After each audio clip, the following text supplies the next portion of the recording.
Assalamualaikum warahmatullahi wabarakatuh. Kami dari kelompok 6 akan mempresentasikan materi tentang anggaran tenaga kerja.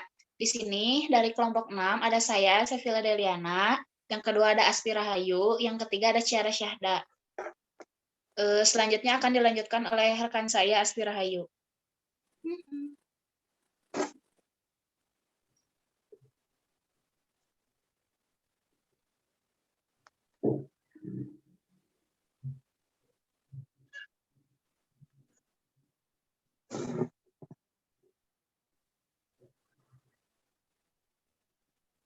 Pengertian tenaga kerja dalam Pasal 1 Angka 2 Undang-Undang Nomor 13 Tahun 2003 tentang Ketenagakerjaan adalah setiap orang yang mampu melakukan pekerjaan baik di dalam maupun di luar hubungan kerja, guna menghasilkan barang atau jasa untuk memenuhi kebutuhan sendiri maupun masyarakat. Pengertian anggaran tenaga kerja. Anggaran tenaga kerja adalah anggaran yang merencanakan secara terperinci tentang upah yang akan dibayarkan kepada tenaga kerja langsung untuk periode yang akan datang.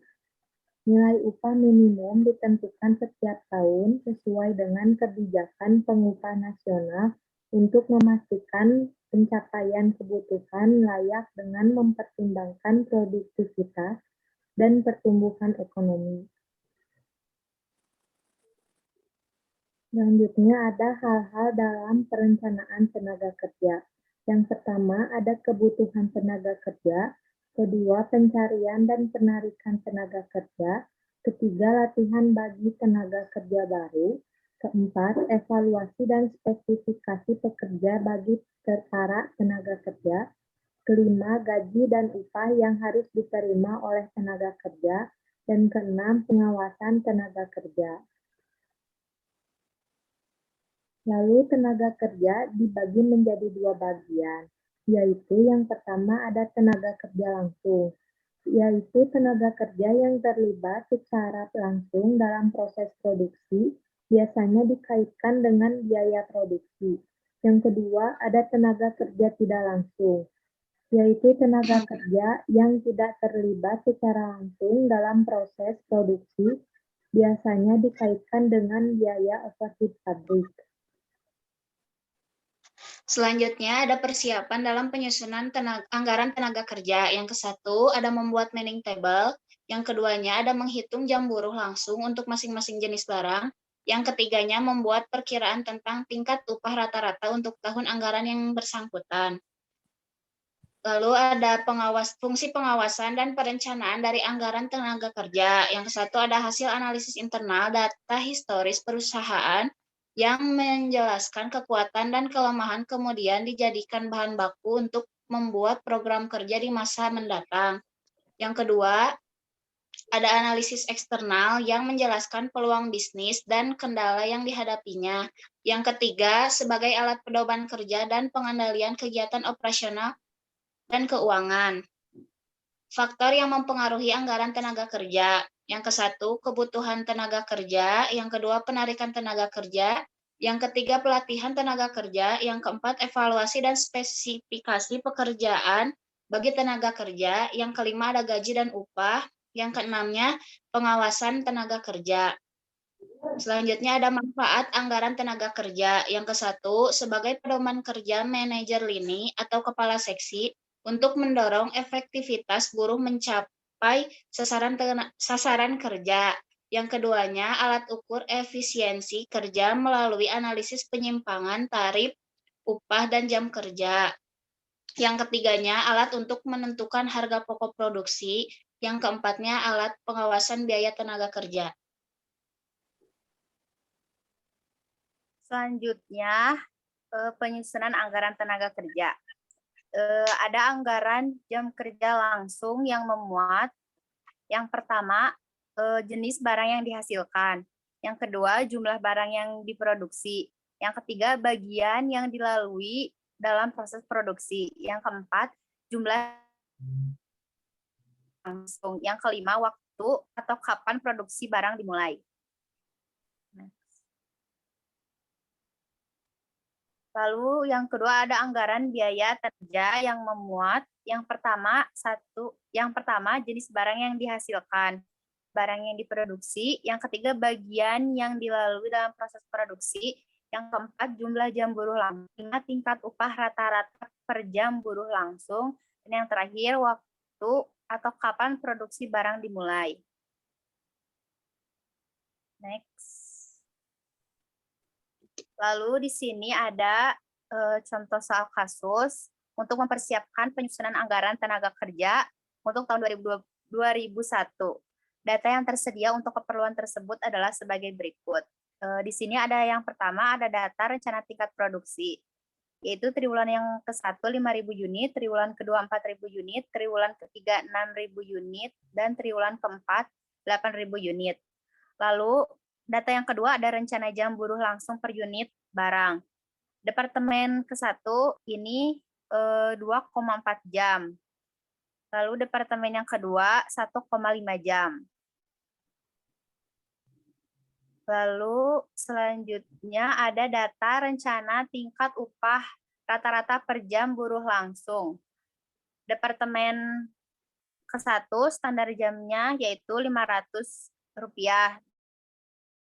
Terus departemen yang kedua standar jamnya Rp700. Nah, berdasarkan data di atas, susunlah yang pertama, anggaran jam kerja langsung menurut waktu, departemen, dan produksi.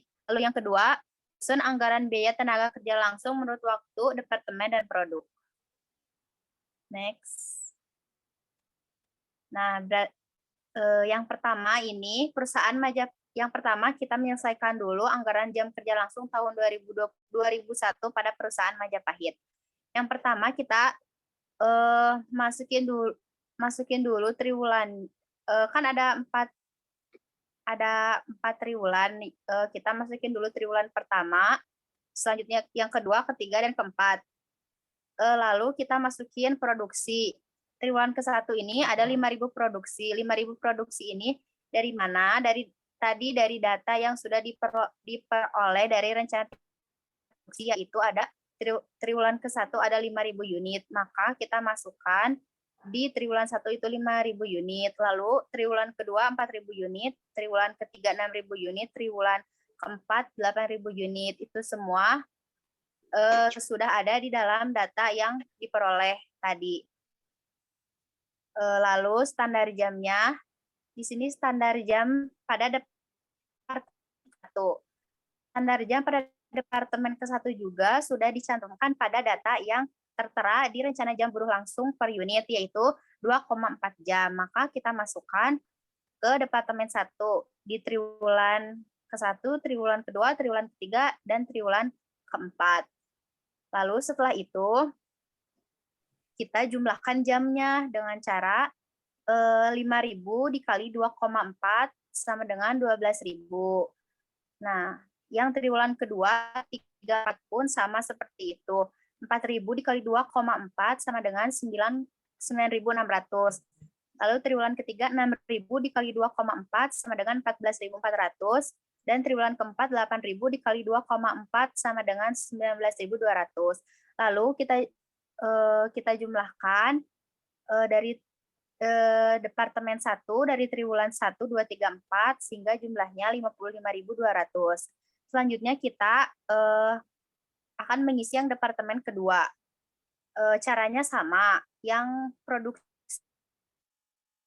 tabel produksi ini oleh dari data yang sudah kita cantumkan tadi, disesuaikan 5.000 untuk triwulan pertama 5.000 unit, triwulan 2 4.000 unit, triwulan 3 6.000 unit, dan triwulan 4 8.000 unit. Lalu standar jamnya juga ya yang sudah tertera pada data tadi, yaitu di departemen 2 1,5 jam. Maka dimasukkan semua pada departemen 2 dari triwulan 1 sampai 4 1,5. Lalu jumlah jam, sama cara menjumlahkannya, yaitu dengan 5.000 dikali 1,5 sama dengan 7.500. Itu untuk triwulan pertama. Dan untuk triwulan kedua, 4.000 dikali 1,5 sama dengan 6.000. Lalu untuk triwulan selanjutnya sama. Seperti itu untuk cara penjumlahannya. Lalu selanjutnya kita mengisi tabel total jam. Nah, cara mengisinya, jumlah jam pada Departemen 1 ditambah jumlah jam pada Departemen kedua. Untuk triwulan pertama, jumlah jam di Departemen 1 yaitu 12.000. Dan untuk triwulan pertama pada Departemen kedua jumlah jamnya yaitu 7.500. Yang berarti 12.000 ditambah 7.500 sama dengan 19.500. Begitupun di triwulan kedua, ketiga, dan keempat. Sama, tinggal menjumlahkan jumlah jam pada Departemen 1 dan jumlah jam pada Departemen kedua. Lalu setelah total jam dari triwulan 1 sampai 4 sudah didapatkan, maka kita totalkan semua total jam dari triwulan 1 sampai ke 4, sehingga hasilnya 89.700.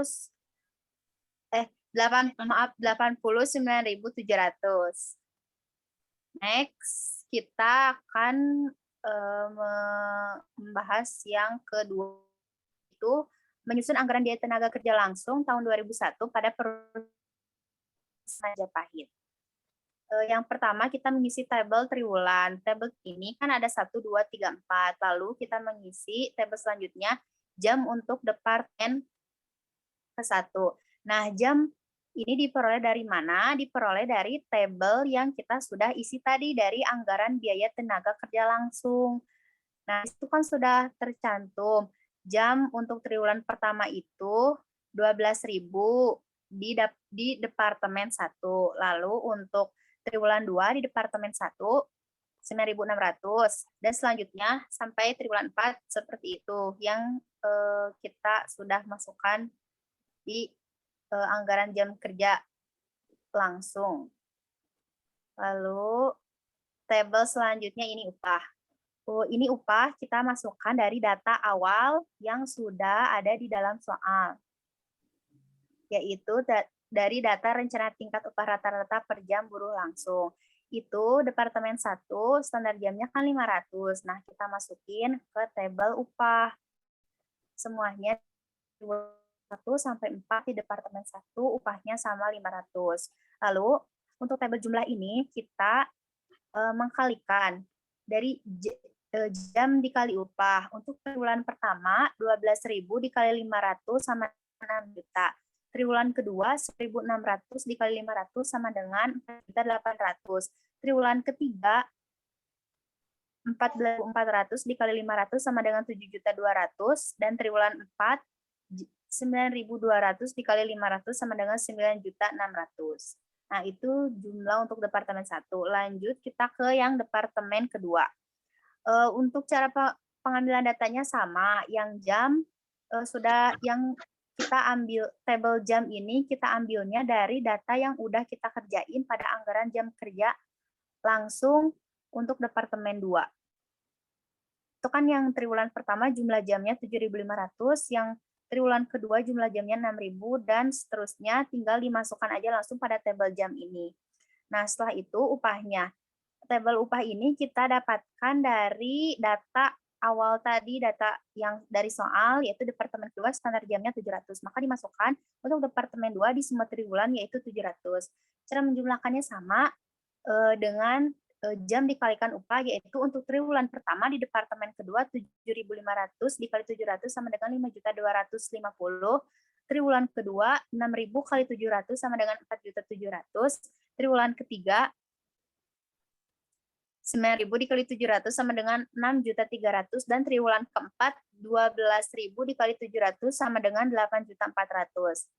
Lalu tabel total biaya ini diperoleh dari jumlah Departemen 1 ditambah jumlah Departemen kedua pada triwulan pertama.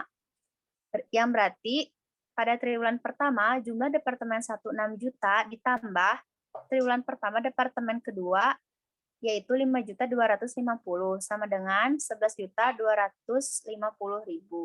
Lalu yang triwulan kedua sama seperti itu. Menjumlahkan 4.800 ditambah 4.200 sama dengan 9 juta. Lalu untuk triwulan ketiga di Departemen 1 7.200 ditambah di Departemen yang kedua yaitu 6.300 sama dengan 13.500. Dan triwulan keempat 9.600.000 ditambah 8.400.000 sama dengan 18 juta. Lalu dari total biaya triwulan 1 sampai ke 4 dari departemen 1 dan 2 kita jumlahkan sehingga hasilnya 51.750.000.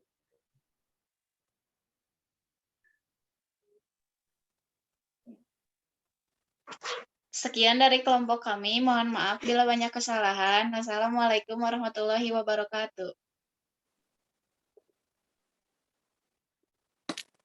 Udah.